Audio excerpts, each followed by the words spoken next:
సంబంధించిన అంశాలు, రాష్ట్ర విభజన రావాల్సినటువంటి అంశాలపై కూడా చర్చించారు కేంద్ర మంత్రితో కూడా. ఇటు టీఎస్పీసీ అంటే యూఎస్పీఎస్సీ తరాల్లోనే టీఎస్పీఎస్సీ కూడా చేపట్టాలని చెప్పేసి ఎక్కువగా ఫోకస్ కూడా పెట్టడం జరిగింది. ఎందుకంటే లాస్ట్ టైం జరిగినటువంటి నష్టాన్ని ఈసారి ఆ విధంగా ఉండకూడదని చెప్పే విధంగా ప్రయత్నాలు. ఏం చెప్తారు మీ విశ్లేషణ? ముందుగా 99 టీవీ ప్రేక్షకులకు మరి ఫైనల్లో ఉన్న మిత్రులకు గుడ్ మార్నింగ్ అండి. అయితే వాస్తవంగా ఇప్పుడు ఉన్నటువంటి జరుగుతున్నటువంటి పరిణామాలను చూస్తే ఈ రోజుకు మరి ముఖ్యమంత్రిగా ప్రమాణ స్వీకారం చేసి నెల రోజులు అవుతుంది. దానికి సరే డిసెంబర్ 9కి ఇస్తాము, లేకపోతే మేము ప్రమాణ స్వీకారం చేసిన రోజే అమలు చేస్తాము, చట్టబద్ధత కల్పిస్తాము అని 6 గ్యారంటీల పైన మాట్లాడిన సందర్భం ఉన్నది. అయితే దానికి ఒక 2 మహాలక్ష్మి పేరు మీద ఉచిత బస్సు ప్రయాణం కావచ్చు, మిగతా దాని మీద కూడా కొంత వాళ్ళు కసరత్తు చేసి ఒక 2 మేము అమలు చేసినామని చెప్పుకుంటా ఉన్నారు. కానీ ప్రతిపక్షాలకు కొంత అంటే నేను పర్సనల్గా చెప్పేది ఏంటంటే వాళ్ళు 100 రోజుల సమయం అడిగారు. ఆ 100 రోజుల సమయం తర్వాత వాళ్ళను ప్రతిపక్షాలు నిలదీస్తాయా ప్రజలు నిలదీస్తాయా అని తీస్తారా అనేది తర్వాత చూద్దాం. కానీ ఇప్పుడు వాళ్ళకు కొంత అంటే వాళ్ళ కసరత్తు కానీ వాళ్ళకు ఉన్నటువంటి అధ్యయనానికి కొంత సమయం ఇవ్వాల్సినటువంటి అవసరం అయితే ఉన్నది. దాన్ని దృష్టిలో పెట్టుకొని పోవాలి. ఎందుకంటే ఇప్పుడు మనము ఈ తక్కువ సమయంలో ప్రశ్నించడం వల్ల ప్రజలలో పల్సన అయ్యే అవకాశం కూడా ఉన్నది. ఎందుకంటే అరే ఇన్ని రోజులు వాళ్ళకు అవకాశం ఉన్నది, మరి వాళ్ళ ఇప్పుడు కొత్తగానే వచ్చింది కదా, ఆ కొత్తగా వచ్చిన ప్రభుత్వానికి కొంత సమయం ఇస్తే ఏమవుతుంది అనే దాని మీద కొంత ప్రజలలో వ్యతిరేకత రాకుండా ఉండాలంటే కొంత ఓపికతోటి ఉండాల్సినటువంటి అవసరం అయితే ఉన్నది.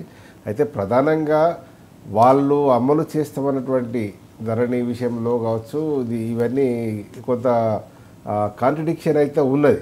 కానీ అది ఎట్లా అమలు చేస్తారు అనే దానికి సమయం ఇవ్వాల్సిన అవసరం అయితే ఉంది. ఎందుకంటే ఇప్పుడు ధరణి రద్దు చేస్తాం, భూమాత చేస్తాము అని అంటే ఈ నిర్ణయం జరిగేటువంటి సందర్భం చూస్తాను. ధరణి ప్లేస్లో భూమాత వస్తుంది, కానీ ధరణి రద్దు అనేది పూర్తిగా జరగదు. నిన్న హైకోర్టు కూడా దాన్ని ప్రశ్నించి అసలు మీరు దాన్ని ఉంటుందా ఉండదా ఏదో ఒకటి తేల్చండి అనే దాని మీద చేస్తారు. అయితే ధరణిలో కొన్ని మిస్టేక్స్ ఉన్నాయి. ధరణి వల్ల కొంతవరకు నష్టం జరిగింది అని కాంగ్రెస్ మేనిఫెస్టోలో కాంగ్రెస్ ప్రచారాస్త్రంలో చెప్పిన సందర్భాన్ని రెక్టిఫై చేసుకునేందుకు మరి ప్రయత్నం చేస్తున్నట్టు కొంత అవపడతా ఉన్నది. అయితే రెక్టిఫై చేసుకొని దాన్ని భూమాతగా మార్చే అవకాశం అయితే అవపడతా ఉన్నది. దాన్ని మనం తొందరపడాల్సినటువంటి అవసరం లేదు. ఏది ఉన్నా కూడా వాటికి 30 రోజులు అయిపోయినాయండి ఏది ప్రమాణ స్వీకారం చేసి. దానికి ఇంకా మనకు 70 రోజుల సమయం ఉన్నది. ఆ 70 రోజుల సమయానికి కొంత మనము సమయం తర్వాత బీజేపీ ప్రశ్నించినా బీఆర్ఎస్ ప్రశ్నించినా నీకు వారి ఇద్దరికంటే కూడా తెలంగాణ ప్రజలు చాలా చైతన్యవంతమైన ప్రజలు. రేపు వచ్చే పార్లమెంటు ఎన్నికల్లో ఇది వాళ్ళు ప్రశ్నించరు. ఇప్పుడు మన కేసీఆర్ను కూడా ప్రశ్నించలే, వాళ్ళు ఓటు ద్వారానే చూపెట్టినటువంటి పరిస్థితే. కానీ కేసీఆర్ మంచోడే కానీ అభ్యర్థులు సరిగా లేరు అని చెప్పిన సందర్భాలు ఉన్నాయి కొంత.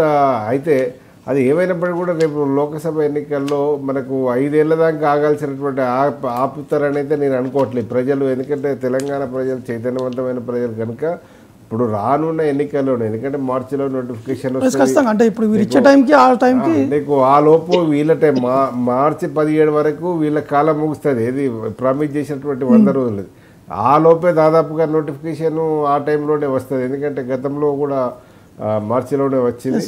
అయితే ఇప్పుడు కూడా నేనేం చెప్తున్నా అంటే ఇప్పుడు టీఎస్పీఎస్సీ దాని కొరకు రేవంత్ రెడ్డి గారు నిన్న యూపీఎస్సీ చైర్మన్ నీకు సోను కలిసి నీకు దాన్ని అంటే వాళ్ళకు ఉన్నటువంటి మెరిట్స్ డిమెరిట్స్ మీద కొంత వాళ్ళకు అవగాహన చేసుకున్నటువంటి సందర్భం ఉన్నది. అయితే స్వాగతించాలి. ఎందుకంటే ఆ ప్రయత్నము చేస్తున్నారు. రేపు భవిష్యత్తులో ఈ టీఎస్పీఎస్సీ ద్వారా మళ్ళా పాత తప్పులు పునరావృతం కావద్దు అనే దాని మీద చేస్తూ ఉన్నారు. అయితే ఇక్కడ విపక్షాల కాడికి వస్తుందనంటే కాలయాపన దేని కొరకు అనే దాని మీద చేస్తున్నారు. అయితే దానికి ఏదేమైనప్పటికీ కూడా ఈ పద్ధతిలో మాత్రం కొంత ఇది ఉన్నది.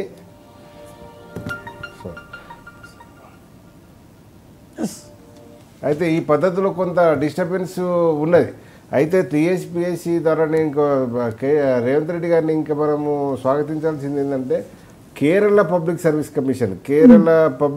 కమిషన్ కూడా ఇప్పటికే అంటే సక్సెస్ఫుల్గా నడిచినటువంటి రాష్ట్రాల పబ్లిక్ సర్వీస్ కమిషన్ సంబంధించి అధ్యయనం చేయడానికి కూడా కొంత నీకు దాన్ని స్టడీ చేయడానికి కొంత కమిటీ చేసి కాన్స్టిట్యూట్ చేసి అయితే ఏదేమైనప్పటికీ కూడా ప్రభుత్వం ఇప్పుడు కేసీఆర్ కూడా టీఎస్పీఎస్సీని ఇప్పుడు గంట చక్రపాణి గారు ఉన్నప్పుడు రెండు పర్యాలు ఉన్నారు.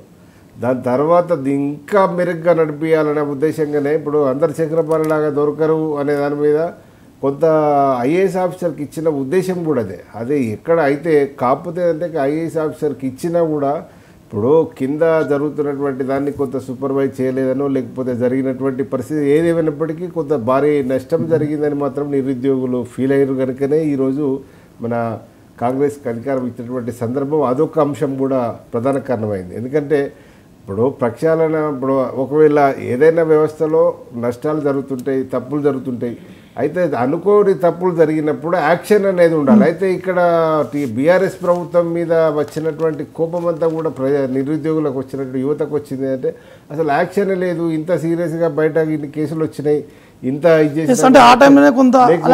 నీకు చెప్తున్నా బీఆర్ఎస్కు వచ్చిన నష్టము దాదాపుగా ఈ టీఎస్పీఎస్సీది ఒక అంశము, తర్వాత అక్టోబర్లో వచ్చిన కాళేశ్వరము ఒక అంశము, ఇవన్నీ కూడా మైనస్కు వచ్చినాయి. అయితే కాళేశ్వరం అంటే మనము ఇది టీఎస్పీఎస్సీని రెక్టిఫై చేసుకోవడానికి దాన్ని అవకాశం ఉండే, అంటే వాళ్ళను రాజీనామా చేయించడా లేకపోతే కొత్త కమిటీ మీద వాళ్ళ చర్యలు తీసుకోవాల్సినటువంటి ఇప్పుడు కేసులతో చట్టం పని చేసుకుంటూ పోతుందని దాని మీద వదిలి ఎవరైతే ఇన్వాల్వ్ ఉన్నారో వాళ్ళకి మీద కేసులు పెట్టారు, జైలు పంపారు, అది జరిగింది. కానీ ప్రజలు, విద్యార్థులు, యువత దాన్ని సాటిస్ఫై కాలేదు దాని మీద.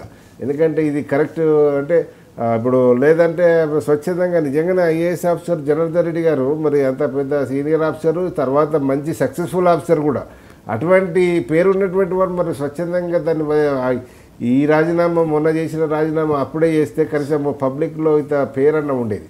మరి ఆ పరిస్థితి కొంత జరిగినటువంటి సందర్భం ఉన్నది. ఏదేమైనప్పుడు కూడా విపక్షాలు నేను చెప్పేది అంటే 100 రోజుల సమయము చూసి తర్వాత ప్రశ్నించడము అనేది కొంత వాళ్ళ విపక్షాలకు కలిసి వచ్చే అంశము. అలా లోకసభకు అయితే వీళ్ళకు మైలేజ్ కూడా దీని ద్వారా వస్తుంది. ఇప్పుడు ప్రశ్నించి ఇప్పుడు నిలదీయడం వల్ల ఏంటంటే అదే వీళ్ళకు టైము ఇప్పుడు గడువు ఉన్నది కదా, ఇప్పుడు ఏం తొందర వస్తుందనే పద్ధతి అంటే కొంత వ్యతిరేకత వచ్చే ప్రమాదం ఉన్నది. కాబట్టి అది దృష్టిలో పెట్టుకొని ముందుకు పోవాల్సినటువంటి అవసరం ఉన్నది.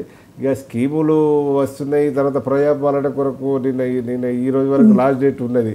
ఇవన్నీ అయితే రేవంత్ రెడ్డి గారు కాకపోతే ఇక్కడ ఒకటి డ్యూయల్ స్టేట్మెంట్స్ ఏమొస్తున్నాయంటే ఓసారి అందరూ అప్లికేషన్స్ పెట్టాలని కొంత కన్ఫ్యూజన్ అనేది ఉంది ప్రజలలో, కొంత కన్ఫ్యూజన్ ఉంది. అయితే మొన్న రేవంత్ రెడ్డి గారు ఏమన్నారంటే రైతు బంధు వచ్చే వాళ్ళు, ఆసరా పెన్షన్ వచ్చిన వాళ్ళు అప్లై చేయాల్సినటువంటి అవసరం లేదు. అయితే అదే లోకల్ గ్రామాలలో పోతే మీరు అందరు అప్లికేషన్ పెట్టారు, మరి రాకపోతే మేమేం చేస్తామని అధికారులు కొంత దాన్ని చెప్తున్నారు. అంటే వాళ్ళ భయంతో ఒకవేళ ఏమైనా నిర్ణయాలు ఏమన్నా అటు ఇటు అయితే తారుమారు అయితే మమ్మల్ని నిలదీస్తారు లోకల్లో అనే భయంతో వాళ్ళు చెప్తున్నారు. కానీ రేవంత్ రెడ్డి గారు చెప్పిందో ఈ ఆసరా ఆల్రెడీ లబ్ధిదారులు చేయాల్సినటువంటి అవసరం లేదు. రైతు అలా పర్టికులర్గా పెన్షన్ హోల్డర్స్ కావచ్చు, తర్వాత ఇది అయితే దీనికి ఏదేమైనప్పటికీ కూడా పరిష్కారము ఇప్పుడు మరి మన సిఎస్ గారికి కూడా మన ముఖ్యమంత్రి గారు ఆదేశించారు 17 కల్లా మొత్తం డేటా అంతా తీయాలి. ఎందుకంటే ఇప్పుడు మనకి 6వ తారీఖు ఈ వారం రోజులు జరిగినటువంటి ప్రజాపాలనకు సంబంధించినంత కూడా అంత డేటా తీసి మొత్తం అప్డేట్ చేసి పెట్టాల్సినటువంటి అవసరం ఉందంటే మరి 17 తర్వాత ఇది అమలుకు కొంత శ్రీకారం చుడతారు కావచ్చు అనేది ప్రజల కొంత వేచి చూసే ధోరణి అయితే అవపడుతూ ఉన్నది. ఏదేమైనప్పటికీ కొంత విపక్షాలు ఇప్పుడు రైతు బంధు విషయంలో కావచ్చు, రైతు బంధు వాస్తవంగా మరి ఎలక్షన్ సమయంలో ఇస్తామని చెప్పి కేసీఆర్ గారు చెప్పారు. అది మేమే ఆపినామని కాంగ్రెస్ చెప్పుకున్నది, బీజేపీ చెప్పుకున్నది. ఇప్పుడు లేట్ అయ్యేసరికి ఏంటంటే ఈ అనుమానాలు వస్తున్నాయి. తర్వాత రైతు బంధు కూడా ఇప్పుడు ఏమైందంటే ఈ యాసంగిలో నాట్లు పడే సీజన్కి వచ్చింది. ఇప్పుడు కావాల్సింది రైతు బంధు సాయము, రైతు సాయం ఇప్పుడే. దీని తర్వాత ఇంకొక నెల రోజుల తర్వాత వాళ్ళు కూడా మర్చిపోతారు మాకు. అయితే అప్పుడు మేము ఇప్పుడు తీసుకుంటే 10,000 వస్తుంది, తర్వాత తీసుకుంటే 15,000 వస్తుందని చెప్పినటువంటి ముఖ్యమంత్రి రేవంత్ రెడ్డి గారు ఆ రోజు ప్రచారంలో ఇప్పుడు దాని కొరకు ఇప్పుడు పెరిగేది పక్క పెట్టు ఉన్నది రాలేదు అనేది కొంత అసంతృప్తి కొంత రైతులలో వస్తున్నది. అయితే అది ఏమైనప్పటికీ కూడా మరి అది ఏ పద్ధతిలో రిలీజ్ చేస్తారనేది వేచి చూడాలి. సందరెడ్డి గారు, అంటే మీరు పెట్టినటువంటి 6 గ్యారెంటీ స్కీమ్ ఆల్రెడీ ఫామ్స్ అనేది కూడా ఆల్రెడీ అన్ని జిల్లాల్లో అన్ని గ్రామాల్లో నింపుతున్నాయి, కానీ ప్రజలలో ఉన్నటువంటి కన్ఫ్యూజన్ పై ఇంకా క్లారిటీ అనేది రావట్లేదు. మొన్న సమీక్ష సమావేశంలో కూడా ఇదే అందరము అక్కడ మంత్రివర్గం కూడా సీఎం గారితో భేటీ అయినాం, అధికార ప్రతినిధిగా జనరల్ సెక్రటరీ అందరూ కూడా మేము అదే చెప్పామండి.